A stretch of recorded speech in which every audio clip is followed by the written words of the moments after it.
The Fitzgerald inquiry, of course, was probably the best story we ever covered in our careers. You know, probably the best story in 50 years. The Courier Mail, thanks to the efforts of a guy called Bob Gordon, who was the Chief of Staff, was very offended that girls from All Hallows would wait outside a brothel to catch their bus, Bubbles Bathhouse. So Bob Gordon essentially started the Fitzgerald inquiry by sooling a young reporter called Phil Dickey on to finding out who owned all the brothels and what was it all about, and how they could be, how they could still operate when it was an unlawful practice. So this opened a great web of corruption in the police force. There had been signs of it before, but Bob Gordon did a sterling job doing that, and so did Phil Dickey. And to his credit, when the writs started raining down like confetti, Greg Chamberlain, the then editor, stuck with the story. And, you know, you and I came to that about that time. I was editor of the Sunday Mail after leaving, after editing the Sunday Sun, and we wrote a lot of stories as well. Not all of them were greeted happily by Fitzgerald too, because a lot of our reporters knew SP bookies, and they probably went to, I believe some of them went to illegal gambling places run by these guys, and they kind of took, you know, they challenged some of the Fitzgerald evidence, even though there was overwhelming allegations of police corruption. And Fitzgerald once came out and said that the Sunday Mail had become a prisoner of the forces of darkness because and dear old Bob Gordon, who, you know, a staunch Catholic who led the whole thing, dear old Bobby was most offended by that, because he'd started the damn thing and he'd got all these people. And all right, now you had an unbelievably stellar career. Tell us about some of your overseas stints. In particular, what were you doing? You were working at the Times at the when Princess Diana died. I went to the Times in the middle 90s. Rupert Murdoch and Ken Cowley, my bosses, said they're changing all the editors, and my boss said, Rupert just doesn't change the pieces on the chessboard and you go here. He puts his hand under the board and flips it up in the air, was the way it was put to me. And they said, oh, you've got to go to New York to have some more training there. And Ken Cowley said, oh, perhaps he should go to London. He's got a family and we have to find a house for him. And they said, yeah, you decide where you want to go. Make up your mind and take your time and tell us tomorrow at 10 o'clock. Take your time. So that was life's great adventure. Every journalist should experience a bit of Fleet Street, I think. You know, it just expands the mind in a sense of story. What happened on that particular day when Princess Diana died? I got a call in the middle of the night from a photographer mate on the Sunday Times. And he said, mate, I see you're on the list tomorrow. You better get your head around this. Diana's died in a tunnel in Paris, and that's all we know. So we virtually started work from then on. And within the next news cycle, we had done 14 broadsheet pages of coverage on the Times. And we happened to find a guy, his name's Pat Prentice, actually. He was a sub who happened to be on a little sojourn, I don't quite know what for, in Paris for a long weekend, and Pat and our regular Paris guy was out. Ben McIntyre, the Paris correspondent, wasn't in town. He was at his castle in Scotland. Right, of course. His ancestral castle. So Pat Prentice went down to the tunnel and started filing this copy to the Times. And it was just the most wonderful copy from you know, an experienced journeyman. And then, of course, we had the whole staff working on it from then on. Now, as a columnist in your later years, you broke some terrific stories. I remember, you know, the Mason Jet Lee story, which we broke in the Sunday Mail. I was editor at the time, and you won numerous awards for that. You broke what was called Wangergate. You also exposed corruption in the union movements. Take us through a couple of those stories.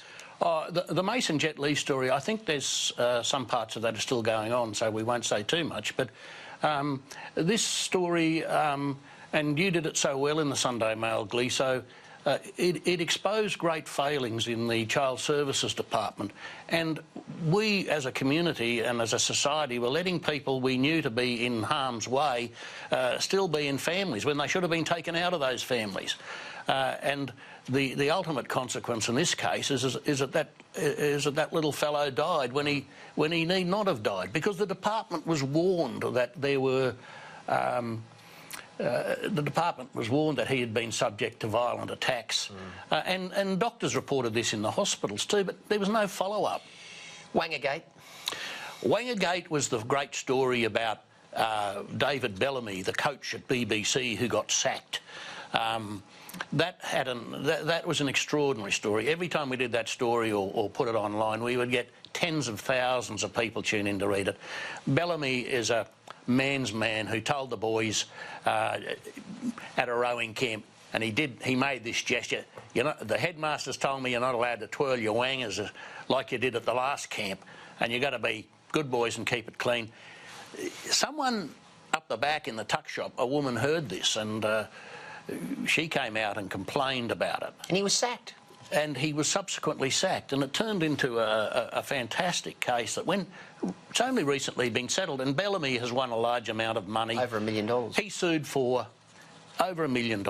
He sued for not only for wrongful dismissal, but for defamation about some of the matters there. Union corruption, you exposed that? Well, you know, the CFMEU has just been a fantastic source of information. You know, I think there are 3 Royal Commissions in Australian history, the latest being the Dyson-Heydon Royal Commission, who have found corruption in the unions, thuggery, intimidation, extortion, misuse of members' money, and of course ScoMo and the Attorney-General Christian Porter are now trying to fix that with this new bill before the House. But along the way, we also had some interesting stories. We got the credit card records of one of the union bosses who really lived it up in America and went to Vegas, and he had lavish meals, and he had a jolly good time. But, you know, that's still under investigation as well. All right. Any regrets, any stuff-ups that you remember? Oh, mate, as you know, newspapers generally are, you know, often hypotheses about what may have happened or did happen. Embarrassingly, you get names wrong. I almost got sacked as a cadet. I had the wrong school winning the Head of the River rowing race. Oh, God. I had grammar instead of... I had Church of England... I had grammar instead of Church of England grammar, just in a hurry. It was just in a block line, a throwaway in a block line. The story was fine, but the block line was right, and it was nonsensical, of course. And the editor was furious.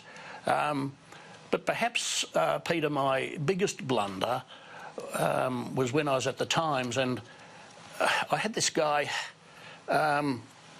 I used to direct correspondence all around the world, and we sent this guy to Africa, and he was covering the war between the Hutus and the Tutsis. And he went on a motorbike halfway across Africa, and he was in the bushes, and he saw the slaughter up close, first-hand. Was the first guy to do it. He filed a story. For some reason that I still don't know, I forgot to put the poor fellow's story on the news list. And we didn't run the story. We had a really good, busy day that day, and we were all jolly, and we jollied each other's up. And one of the boys was going down to his club at Pall Mall, the Travellers Club, and we were going to lunch, and we got distracted, and that was my fault. And we missed one of the great stories of the year. But anything can happen in newspapers, Des. Yeah, I'm still ashamed of myself for that, yeah. But look, an unbelievable career, littered with editorships and great stories. Desi, final question. The magic of newspapers, why is it so magical? I don't know, but from the day I started at Sunday Truth in the Valley, on Saturday night when those presses started to roll, I got to tell you, that building shook. And I really mean that. The building trembled. And down below, it was like there was 1,000 soldiers on the march. And someone later said to me, they were our words going into battle. Wow. I love that. What a great quote. Des Houghton, wonderful career. Thank you so much for joining us on the front page tonight. Well done, Des. Thank you, mate.